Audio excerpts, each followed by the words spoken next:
You want to know what it feels like to be 72 years old and handed a bowl of garbage in front of your own family?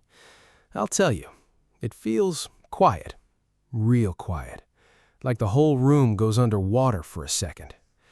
My name is Patrick Rogers, 72 years old. I built Rogers Realty Group from nothing, 12 rental units in a storage yard on the east side of Boise, Idaho. 30-some years of fixing toilets at midnight and chasing rent checks so my son could have a life easier than mine. That night was my birthday dinner. 20 people at the table. Neighbors, folks from church, Nathan's co-workers. My son Nathan sat across from me, quiet, staring at his plate. And his wife, Sarah, she stood up at the head of the table like she had an announcement to make. She did. She walked into the kitchen and came back carrying my late wife's anniversary mug, the one Diane got engraved with our names the year before she passed, and set it down in front of me. Except it wasn't coffee in that mug. It was scraps, bread crusts, fat trimmed off somebody's steak, and she'd flicked cigarette ash on top like a garnish. "This is what we feed dead weight around here," she said, loud enough for the whole table to hear. Nobody said a word. 20 people, and not one of them opened their mouth. My son looked at his plate like it had the answers written on it. I didn't yell. I didn't flip the table. I picked up that mug with both hands, looked Sarah dead in the eye, and said, "Thank you, Sarah. I won't forget this." Then I stood up and walked out the front door. I heard her laughing behind me before the screen door even shut. That loose, easy laugh of somebody who thinks she just won something. She hadn't won a thing. She just started a clock she didn't know was running. Here's what Sarah didn't know about me. 5 years back, after my heart gave me a scare in the hospital, I made a decision. I handed Nathan and Sarah the keys to Rogers Realty Group, told them I was tired, told them my health couldn't handle the work anymore. I moved into the guest house out back, drove my old truck, and let them believe I was fading. I wasn't fading. I was watching. I wanted to know if my son's wife was worth a damn when she thought there was nothing left to gain from me. I wanted to know if Nathan would ever speak up for his own father. 5 years I watched. 5 years I kept my mouth shut and drank bad coffee in that guest house and waited. That bowl was my answer. I drove 20 minutes to a motel off Chinden Boulevard, checked in under a name Sarah had never heard, and sat on the edge of the bed in the dark. Then I called the only person alive who knew the whole truth, my attorney, Jamie Moss. She picked up on the second ring. "Patrick, it's late." "It's time, Jamie." She didn't ask what happened. She'd been waiting 5 years for this call, too. "How bad?" she said. "Bad enough." There was a pause, and she said, "I'll have everything ready by morning." I set the phone down and looked out that motel window at the lights of Boise. Nothing special, just street lights and a gas station sign flickering. But something moved in my chest that had been locked down tight for 5 years. Sarah thought she buried an old man at that dinner table tonight. What she actually did was wake one up. See, Sarah and Nathan had been running Rogers Realty Group for 5 years on paper, collecting rent, managing the units, signing off on repairs. What Sarah never bothered to check, what nobody ever bothers to check when they think they've already won, is that I never signed over one single deed. Not the units, not the storage yard, not the LLC itself, just a management agreement, a piece of paper that meant they worked for the business, not that they owned it. Sarah Rogers never read page 11. My phone buzzed on the nightstand. Nathan. I let it ring. It rang 4 more times over the next 20 minutes. Then it stopped, and a text came through instead. "Dad, please call me back. Sarah didn't mean it like that." I read it twice and set the phone face down on the bed. She meant every word of it, and Nathan knew that better than anybody, sitting right there watching it happen and saying nothing. Tomorrow morning, Jamie was going to file paperwork that would take every asset connected to that business and pull it back into my name, quiet and legal and permanent. Sarah was going to wake up thinking she still ran a company. She didn't own a single doorknob in that place. She never had. I turned off the lamp and lay back on that motel bed, 72 years old, staring at the ceiling, thinking about a woman who fed me garbage out of my dead wife's mug and laughed while I walked out the door. She wanted to know what dead weight looked like. Come Monday morning, she was going to find out exactly what it looked like when the ground she was standing on stopped being hers. If you've ever had someone in your own family try to make you feel small so they could feel big, stay with me. This story's for you. Hit like, subscribe. I didn't sleep much that night. 72-year-old knees don't do well on motel mattresses, and my mind wouldn't quit running through 5 years of watching Sarah talk down to me at that dinner table like I was a stray dog somebody let in out of pity. By 6 in the morning, I was up, coffee in hand, watching the sun come up over the parking lot off Chinden Boulevard. My phone rang at 6:47. Nathan. I let it go. It rang 3 more times before 7. Then it stopped. I already knew why. Jamie had called me at 5 that morning to tell me the paperwork was filed. Every deed, every account, the lease on the storage yard, all of it pulled back into my name overnight, clean and legal. Sarah had been running Rogers Realty Group on a management agreement that I chose not to renew. She just never bothered to read what she signed. Folks like her rarely do. At 8 o'clock, I drove over to the rental office on Fairview Avenue. Not in my truck, in Jamie's car, a dark sedan Sarah wouldn't recognize in the lot. I parked across the street and waited. Sarah pulled in at 8:15, coffee in one hand, phone in the other, laughing at something like she owned the whole street. She badged into the office. The door clicked shut behind her. I'd called Logan Poole at 6 that morning. Logan had managed that property for me for 9 years before I stepped back. Loyal, sharp, the kind of man who does what's right even when it costs him. I told him everything. Told him to change the door code at 8:30. Told him to be standing in that office when Sarah walked in expecting to run her day like always. I couldn't hear what happened inside. I didn't need to. I watched it through the window. Sarah's coffee cup stopped moving. Her shoulders locked up. She turned toward the door, turned back to Logan, said something sharp with her hands moving fast. Logan didn't budge. She pulled out her phone, dialed somebody, paced a tight little circle by the front counter, dialed again. Then she walked straight into the back office and tried the door to the file room. It didn't open. I sat there and watched a woman who fed me table scraps out of my dead wife's mug on my birthday, standing in an office she thought was hers, trying doors that no longer answered to her. It never had answered to her. She just never knew it. My phone rang. Sarah this time. I picked up. The laugh from last night was gone. Patrick. Her voice was tight, clipped, the way people sound when they're scared and trying hard not to show it. There's some kind of mix-up here. Logan's saying my access got flagged. I need you to call it in. No mix-up, I said. Silence on her end. You heard me, Sarah. Patrick, listen, about last night, that was a joke that got out of hand. Nathan said, Where's Nathan? I asked. She paused just a half-second too long. He's home. Put him on. Another pause. He doesn't want to talk right now. That landed harder than I expected. My own son, standing 20 feet from a phone, and he didn't want to talk to his father the morning after his wife humiliated him at his own birthday dinner. I let the silence sit there a moment. You've got until noon to clear your personal things out of that office. After that, Logan's got instructions to box it up and leave it at the front desk. You can't do this. I've run that office for 5 years. I've got contracts. You've got a management agreement that expired the second I chose not to renew it, I said. Page 11, Sarah. You should have read it 5 years ago. I hung up. I sat there in that borrowed sedan across the street from the office I built with my own 2 hands for 30 years. And I want to be straight with you. I didn't feel good. Not yet. Just tired.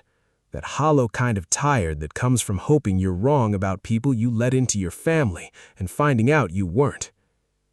I'd given Sarah and Nathan 5 years to prove me wrong. They handed me garbage in my dead wife's mug on my birthday instead.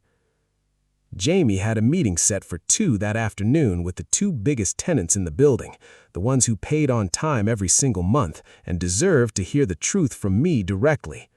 I needed to be standing behind that counter in person, needed the business steady while the dust settled around it. But as I pulled out of that parking lot, my phone buzzed one more time. A text from Nathan. "She told me to tell you, you'll regret this." I read it twice, set the phone down on the passenger seat. He didn't say he was sorry. He didn't say she was wrong. He passed along her threat like a delivery boy standing in his own father's doorway. That told me everything I still needed to know. Whatever was coming next, I was walking into it alone, and I still didn't know the half of what Sarah Rogers had been doing behind that office door for the last 14 months. "He's been asking around about you." Jamie said it flat, no cushion, the way she always talked. We were in a corner booth at a diner off State Street, coffee going cold between us, her briefcase opened on the seat beside her. Outside, the morning was gray, wind kicking dust across the parking lot, the way it does in Boise when spring can't make up its mind. "Asking who?" I said. "Braylon Whitney, Nathan's college buddy, does repo work, some private investigation on the side, not licensed, not careful." She slid a folded paper across the table. "Sarah hired him this morning, paid cash." I looked down at it, a printout of text messages Jamie pulled legally through Discovery. Sarah's number, Braylon's number, short and ugly. "Find out where the old man's staying. I need to talk to him face to face. How far you want me to take it?" "Far enough that he listens." I folded the paper and put it in my shirt pocket. Far enough that he listens. I'd spent 30 years fixing plumbing in units where tenants settled arguments with their fists in the parking lot after dark.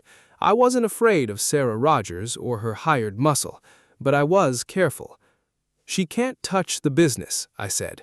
"The business is locked, but Sarah's got a bigger problem right now than the business." Jamie pulled a thin folder from her briefcase and set it on the table like she was laying down a card. I pulled the filings from the last 3 years. Sarah set up an LLC, Whitney Property Solutions, been using your tenant list. I stared at her. "How long?" 14 months, roughly $58,000, skimmed. $58,000 skimmed off units I'd spent decades filling with good tenants who trusted me to fix what broke and never nickel and dime them. I thought about Emiliano McLaughlin, 64 years old, ran the hardware store 2 blocks over, rented commercial space from me for 11 years because I'd never once given him a reason not to trust me. Sarah had been double billing him and routing it through a shell company with my tenants' rent money. I pushed my coffee away, lost my appetite. "Does Nathan know?" I asked. Jamie looked at me careful, the way people do right before the answer costs you something. "The LLC has 2 registered members," she said quietly, "Sarah Rogers and Nathan Rogers." The diner kept going around us, plates clattering, boots on tile, somebody laughing at their phone by the register. Normal sounds on a normal morning, and me sitting there understanding my son hadn't just looked the other way while his wife stole from tenants who trusted our name. He'd signed his name to it. I didn't say anything for a long stretch. "Okay," I finally said, "what's the move?"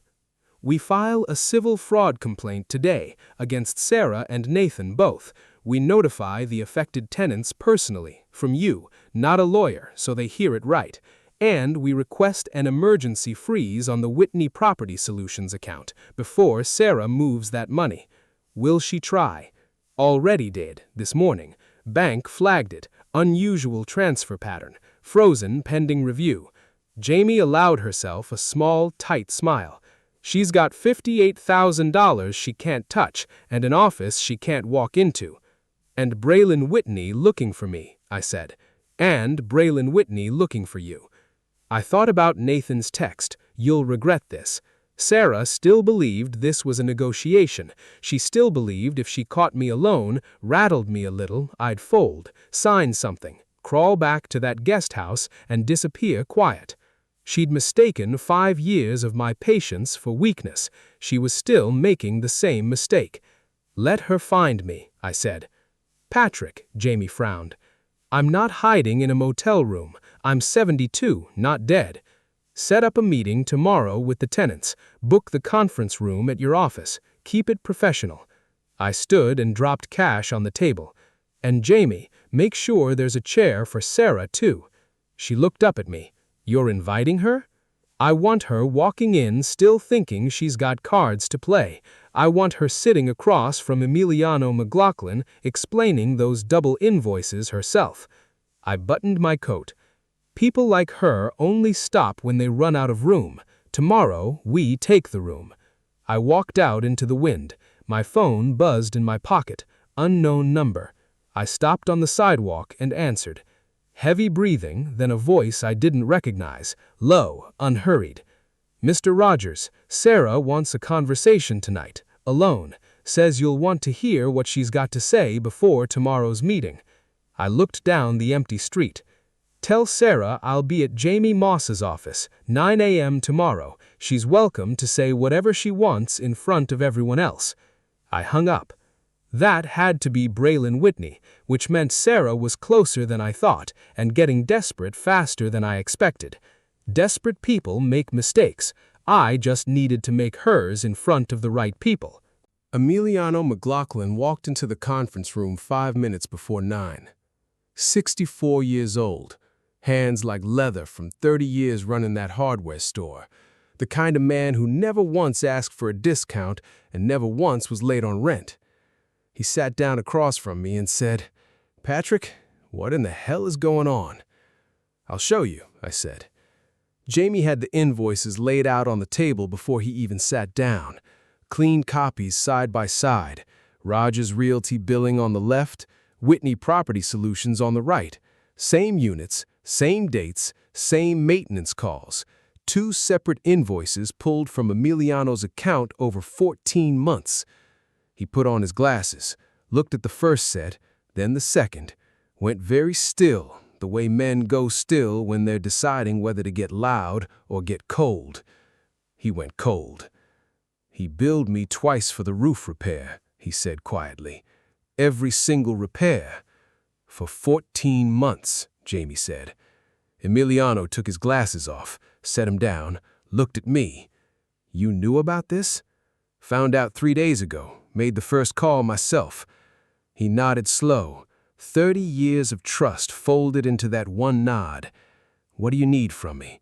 "A statement. Your billing records going back 2 years. You'll have 'em by noon." He stood, shook my hand with both of his, and walked out without another word. At 9:30, Nicole Pearson came in. Younger, sharper, ran a small accounting firm out of the unit next to Emiliano's. She'd already noticed the double charges 2 months back on her own and just hadn't known where the trail led. Now she did. "I'll be filing my own complaint," she said, closing her folder, "separate from his."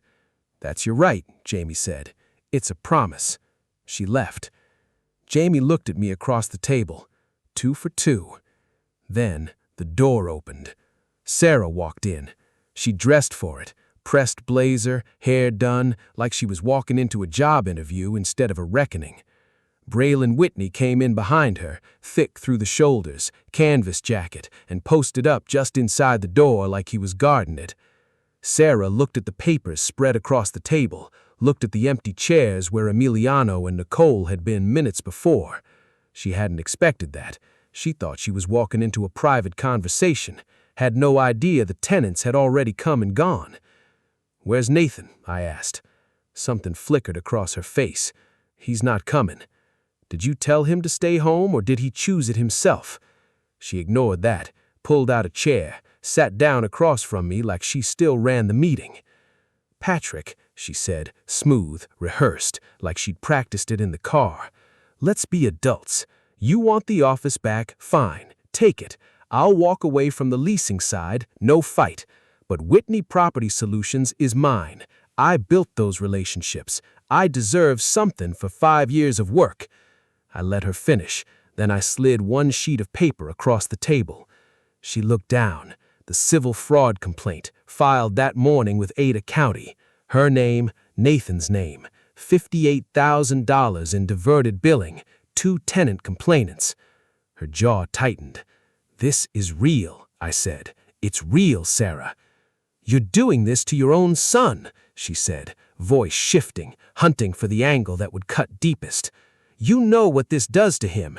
His name's on that LLC because I put it there. He didn't understand what he was signing. Then he should have read it, same as you should have read your management agreement." She leaned in. The rehearsed version of Sarah was gone. What showed up underneath was harder, colder. "Drop it," she said. "Drop the complaint, give me 6 months severance, and we're gone. Clean." Or, she looked at me a long moment. I reached into my jacket and set a small recorder on the table between us. The red light had been on since she walked through the door. Sarah stared at it. Color drained out of her face in stages, like somebody pulling a curtain shut. "Threatening a settlement to make an old man drop a fraud complaint against him, that's extortion, Sarah, in the state of Idaho. That's a felony, up to 14 years. She shoved her chair back, stood fast. "We're done here." "Yes, you are." Braylon pulled the door open. Sarah walked fast, her heels loud on the tile. We heard the elevator, then nothing. Jamie exhaled. That was either very brave or very stupid. "Probably both," I said. She looked at the recorder. "That's admissible." "I know." I sat back in that chair, 72 years old, morning light cutting flat lines across the table through the blinds. Sarah had just confessed to extortion on tape because she walked in thinking she still had the power and couldn't help herself. Arrogance is a predictable thing. But sitting there, all I could think about was Nathan, sitting at home somewhere, waiting to hear how it went. His name on those filings, his silence on the phone, his text passing along her threat like he had no voice of his own left. He was my son, and tomorrow, whether he was ready for it or not, he was going to have to decide who he actually was. Sarah Rogers pled guilty 4 months later. Wire fraud, fraudulent billing, attempted extortion. Her attorney negotiated it down in exchange for full restitution and 18 months at a federal facility outside Boise. She served 14. Braylon Whitney got picked up 2 weeks after that meeting on an unrelated warrant. Turned out he had a habit of finding people who didn't want to be found and doing more than just finding them. He became somebody else's problem after that. Nathan cooperated fully once the dust settled.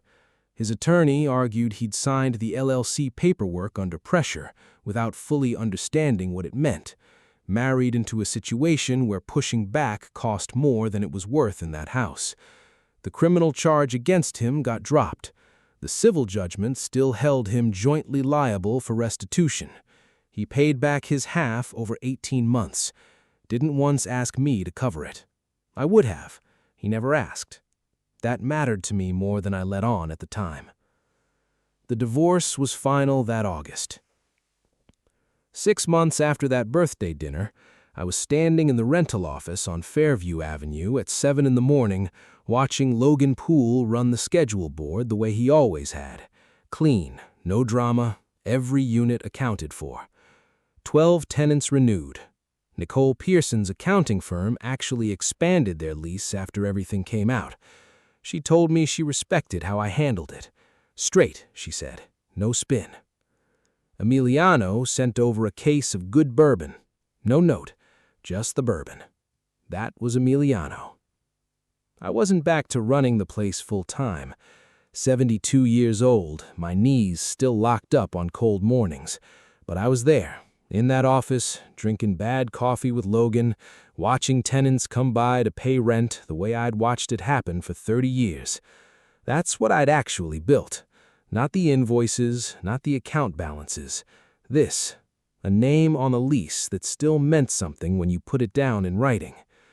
Sarah had tried to hollow that out from the inside. I'd almost let her, because I wanted so badly to believe my son had married somebody decent. He hadn't, but he was still my son. Nathan came by the office one Tuesday morning about a month after the plea deal. No call ahead, just showed up in a jacket I didn't recognize, stood at the gate, looked at the units, then looked at me. "Mom used to bring you lunch on Fridays," he said. "I remember sitting in the truck while you two ate sandwiches, ham and mustard, every single week." He smiled, small and careful, but real. "I'd like to learn the business, if you'll have me." I looked at my son for a long moment, thought about 5 years of watching him go quiet in his own house, watching him hand his wife every argument because the fight cost more than the loss in that house. "You start Monday," I said. "Logan will walk you through the board." He nodded, looked out at the lot, looked back at me. "I'm sorry, Dad." 4 words, no performance behind them, just standing there in the cold, sanded plain. "I know," I said, and I meant it. That mug is still in my kitchen.